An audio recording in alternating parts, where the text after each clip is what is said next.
Well, here we are. You are live. That's right. You're live here at KRAZ TV, the Zero Channel, the adult side of KRAZTV.com.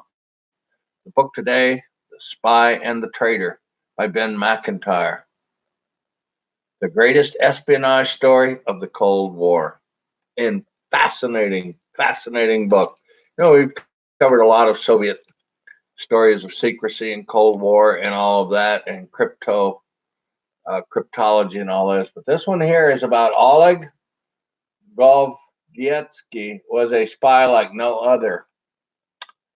The product of a KGB family and best Soviet institutions, the savvy, sophisticated Russian eventually saw the lies and terrors of the regime for what they were, a realization that turned him irretrievably towards the West. So he was a spy of tremendous consequences. And so he finally became in residence to the, he worked in Copenhagen first. Then he got into London. He started funneling the secrets out and stuff like that. But he did not take any money. He did not want money. And, we got this book at the Tucson, Pima County Public Library. The Cold War is just awful to begin with. Of course, it also covers another person in here called Aldrich Ames, who was an American CIA operative who actually found out about this guy and turned secrets to the Soviet Union just for money. He only wanted the money. And so he got some money earlier. Then he turned over to 25 or 30 agents of the CIA who were eventually killed by the Russians in Soviet Union. So he did. Eventually, they tried to figure out where in the heck Oleg was getting these secrets and stuff, and figuring out who it was. Eventually, they had a pretty good idea, so they summoned him back to Moscow, and they were going to finish him because there they just shoot you in the head after they got done with it. It's a fascinating story.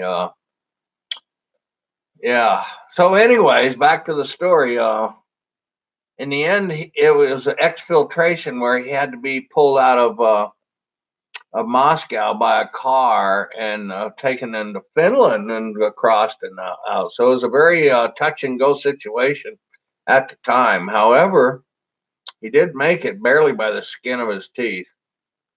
And then they found out they didn't want to admit that KGB didn't want to admit that he was gone. But his work in spying helped actually bring down the demise of Marxist-Leninism, communism in the Soviet Union. So it was a very turbulent time. And it's such a wonderful book, and it has a lot of heartfelt stories in there. He had to leave his wife behind, and eventually she was traded out or brought over through diplomatic reasonings. Yeah, but we're doing a live show here on Zero Channel. We're doing a book report. So thanks for watching KRAZ TV. Anyway, Ames was finally apprehended, and now he's serving a life sentence in the penitentiary in Terre Haute, Indiana. And he's the one that fingered Oleg. And so it's just a tremendous story. Get this book like we did at the library and keep reading and support us if you can over at KRAZTV.com. And thanks for my family and everyone who's helped me over the years. Thanks, and keep watching KRAZTV.com and the Zero Channel. Goodbye.